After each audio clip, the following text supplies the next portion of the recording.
Dites-moi quelle forme prend votre Patronus et je vous dirai qui vous êtes. Sorcier, sorcière, étudiant en magie, bonsoir.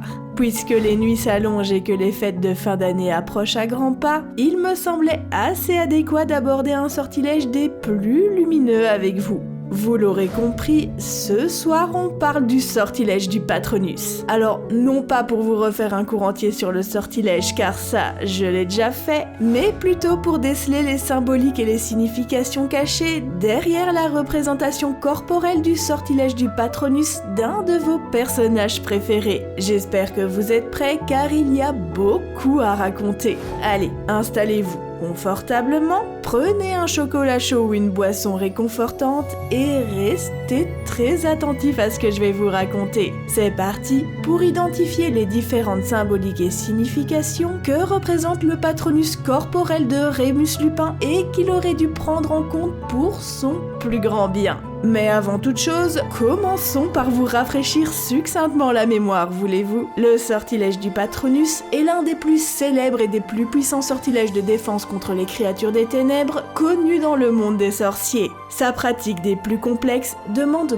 beaucoup de rigueur et des mois, voire même des années d'entraînement avant d'être véritablement maîtrisée. Sachez d'ailleurs que parfois, dans certains cas, le Patronus ne peut être correctement exécuté qu'après avoir subi un choc physique ou émotionnel des plus intenses. Bref, ça n'a rien d'un jeu d'enfant. Et c'est bien pour cela que réussir à produire un sortilège du Patronus à la perfection est largement considéré comme un marqueur effectif de capacité magique supérieure. Mais vous savez, ce qui est véritablement intéressant avec un Patronus parfaitement exécuté, et ce bien au-delà de prouver les excellentes capacités magiques d'un sorcier, eh bien, c'est ce que révèle la forme du Patronus sur son lanceur. Si Cicéron a dit un jour que le visage était le miroir de l'âme et les yeux leur interprètent, on peut presque en dire autant pour la forme corporelle que peut prendre un Patronus. Car au-delà de son très bel esthétisme, il révèle les nombreuses facettes émotionnelles et comportementales de son acquéreur. C'est notamment pour cela que la forme d'un Patronus n'est pas définitive et qu'elle peut évoluer tout au long de la vie d'une personne en fonction de son parcours de vie. Le Patronus peut dès lors se voir changer après un deuil, un changement profond de caractère ou encore lorsque le lanceur du sort tombe éperdument amoureux. Oui, la forme d'un Patronus révèle énormément de choses sur son détenteur, ce qui explique pourquoi certains sorciers préfèrent largement dissimuler la forme de leur Patronus en produisant un Patronus incorporel afin d'éviter que ce dernier n'en révèle trop sur leur véritable identité. Subterfuge qu'a notamment utilisé notre cher ami Rémus Lupin pour dissimuler son Patronus en forme de loup, évitant ainsi tout soupçon sur sa lycanthropie. Mais vous savez quoi? Rémus était tellement obnubilé à dissimuler cette facette de lui-même qu'il est passé totalement à côté de la véritable signification de son Patronus. Car comme vous vous en doutez, le Patronus en forme de loup qu'il possédait n'était pas là pour mettre en lumière le fait que Rémus était un loup-garou, mais était plutôt là pour lui partager des informations bien plus subtiles sur sa personnalité et sur le travail qu'il devait effectuer au niveau de son développement personnel. Oui, Rémus est passé à côté de ça, et comme vous allez le constater, c'est fort regrettable.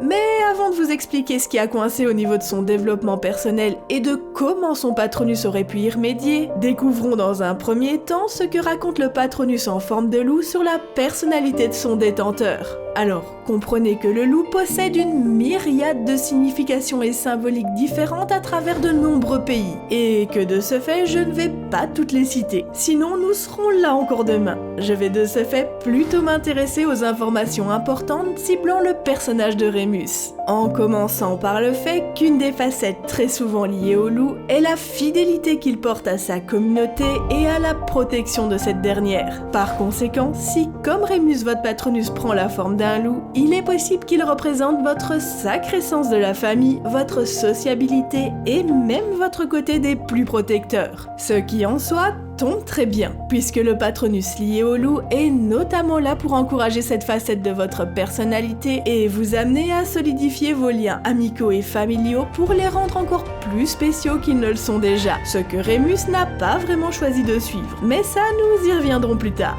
Ce qui est véritablement intéressant pour le moment, c'est de remarquer à quel point le Patronus de Rémus Lupin ne pouvait prendre meilleure forme que celle qui lui a été attribuée si l'on observe attentivement sa personnalité. Rémus est quelqu'un de très sociable, qui a à cœur d'appartenir à une communauté et qui surtout est très protecteur, voire même assez paternel quand on observe les interactions qu'il peut avoir avec ses élèves et ses pairs. Ce dernier point est véritablement un trait dominant de sa personnalité. Il est dans sa nature de protéger les plus faibles et les opprimés et de les prendre sous son aile, comme il l'a notamment fait dans ses jeunes années avec Peter Pettigrew et bien plus tard avec Harry. Et si l'on ajoute à cela sa bienveillance et sa compassion instinctive, on peut dire que sa nature est en parfaite adéquation avec son Patronus. Évidemment, l'importance fondamentale que porte le loup à sa communauté et à sa protection ne veut en aucun cas signifier qu'il s'oublie au détriment des autres. Bien au contraire, l'individualité et l'importance identitaire sont au cœur de la symbolique du loup. Le Patronus prenant la forme de cet animal est là pour rappeler à son propriétaire de ne pas perdre de vue son individualité, mais aussi de l'importance primordiale de la confiance qu'il doit s'accorder et de l'attention qu'il doit se porter. Car c'est en restant fidèle à lui-même qu'il pourra nouer des relations et mener des interactions saines. Rappelez-vous que le système qu'est votre cercle amical et familial est un tout, et sûrement pas à votre détriment, comme a malheureusement pu le croire à de nombreuses reprises Rémus Lupin. Bon, pour prendre la défense de Rémus, comprenez que ce n'est pas par mauvaise foi ou avec l'envie de passer pour une victime que Rémus s'est mis la plupart du temps en retrait. C'est vraiment parce qu'il a été forgé dès son plus jeune âge dans la croyance qu'il ne trouverait jamais sa place dans la société magique et qu'il ne serait jamais apprécié à sa juste valeur en tant que lycanthrope. Et malheureusement pour lui, cette croyance l'a suivi jusqu'à Poudlard. Et autant vous dire que les carences affectives de ses pairs et le climat d'insécurité lié à sa lycanthropie qu'avaient instauré ses parents au fil des années ont complètement effrité son amour-propre et créé de nombreuses lacunes émotionnelles qui ont impacté son adolescence. Entre autres, celui de ne jamais oser se confronter à James et Sirius lorsqu'il tourmentait inlassablement ce pauvre Severus Rogue. Et c'est bien dommage, car Rémus possédait beaucoup de bonté et il était véritablement la voix de la conscience des maraudeurs. S'il y a bien une personne qui aurait pu calmer ce harcèlement intempestif, c'était lui. Et vous savez ce qui est encore plus triste dans cette histoire ? C'est qu'en grandissant, malgré la découverte de son Patronus, Rémus se conforta dans son point de vue en restant persuadé qu'à cause de sa lycanthropie, il n'avait aucune valeur et que personne, hormis ses amis, ne pouvait l'aimer. Et non, Rémus n'a jamais été en paix avec sa nature de loup-garou et a même eu un profond dégoût pour tout ce qui se rapportait de près ou de loin à cette partie de lui-même. Comme par exemple son Patronus qu'il tenta de cacher dans Harry Potter et le prisonnier d'Azkaban.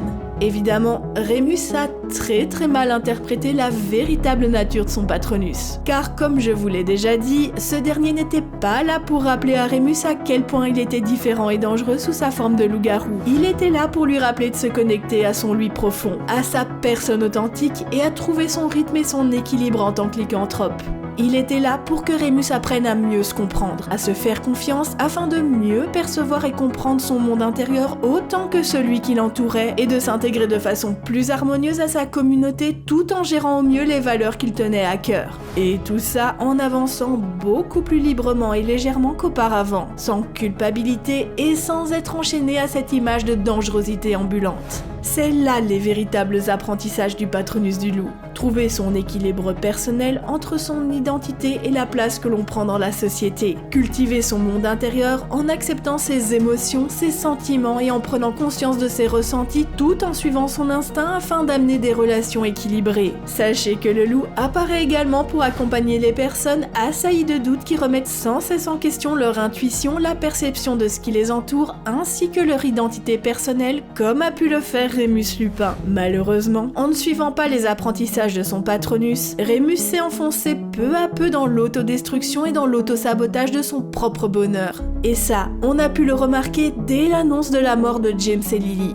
Peter étant prétendu mort et Sirius incarcéré, Rémus s'est retrouvé complètement isolé et a entamé une très longue période de sa vie dans la solitude, la tristesse et la précarité, simplement parce qu'il n'était pas capable d'ouvrir les yeux sur sa vraie valeur et de faire valoir ses droits. Droits qu'il n'a d'ailleurs pas défendus des années plus tard lorsque Severus Rogue a divulgué sa lycanthropie. Pourtant, Dumbledore, les professeurs et les élèves qui l'adoraient auraient pu le soutenir et faire en sorte qu'il garde sa place de professeur de défense contre les forces du mal. Mais non, Rémus a préféré remettre sa démission d'un poste qu'il aimait plus que tout pour ne pas faire de vagues dans la communauté magique, et préférant de ce fait se laisser marginaliser, ce qui est absolument horrible quand on sait à quel point il est important pour Rémus d'appartenir à une communauté. C'est d'ailleurs à cause de cette soif d'appartenance et de reconnaissance que Rémus a manqué de courage et d'honnêteté durant la 3e année à Poudlard de Harry, ce qui est quand même à contre-courant de ses propres valeurs, surtout en tant qu'ancien Gryffondor. Oui, il s'auto-sabotait terriblement. Et ce que je trouve particulièrement dommage, c'est que Rémus aurait pu totalement remonter la pente dès son passage à Poudlard alors qu'il enseignait à Harry le sortilège du Patronus. Ça aurait été l'instant parfait pour l'évolution de Harry, mais aussi celle de Rémus en prenant en compte les apprentissages de son propre Patronus et de ce qu'il représentait véritablement. Ça lui aurait évité bien des tristesses et des douleurs par la suite, en l'empêchant notamment de se faire du mal en demandant des missions extrêmement dangereuses à l'Ordre du Phénix après la mort de Sirius ou la déclaration amoureuse de Nymphadora Tonks. Comme je vous l'ai dit, Rémus était totalement autodestructeur. Il se punissait littéralement dans les bonnes comme dans les mauvaises choses qui lui arrivaient. En trouvant son équilibre, il aurait pu alléger sa culpabilité d'être un loup-garou et trouver des solutions pour éviter les sévices qu'il aurait pu infliger à autrui les nuits de pleine lune au lieu de se sentir complètement impuissant face à sa lycanthropie. Il aurait ainsi pu éviter de se faire souffrir et de par conséquent éviter de faire souffrir son entourage par ses choix autodestructeurs, comme a subi la pauvre Nymphadora Tonks, qu'il a d'abord évité puis presque abandonné alors qu'elle était enceinte. Enfin bon, je vous reparlerai de l'auto-sabotage de Rémus dans un autre épisode car ça vaut la peine d'approfondir le sujet. Pour conclure cet épisode, rappelez-vous de ne jamais remettre en doute les enseignements de votre Patronus. Ils peuvent être beaucoup plus pertinents qu'il n'y paraît. Qu'ils soient communs ou légendaires n'a aucune importance, car le but n'est pas d'impressionner vos amis, mais bien de vous faire évoluer. Gardez en tête le chemin douloureux qu'a pris Rémus et dites-vous que s'il avait été un tant soit peu attentif aux apprentissages que lui apportait son Patronus en forme de loup, il aurait pu s'épargner bien des peines et des obstacles. Et voilà, c'est la fin de cet épisode. J'espère qu'il vous aura plu. Si c'est le cas, n'hésitez pas à vous abonner, à lâcher votre plus bel Expecto Patro like, à partager cette vidéo et à me dire en commentaire si vous aimeriez un autre épisode de ce genre avec le Patronus d'un autre personnage. Ou pourquoi pas le vôtre. Je vous dis à très bientôt, prenez soin de vous et des autres. Sorciers, sorcières, étudiants en magie, au revoir.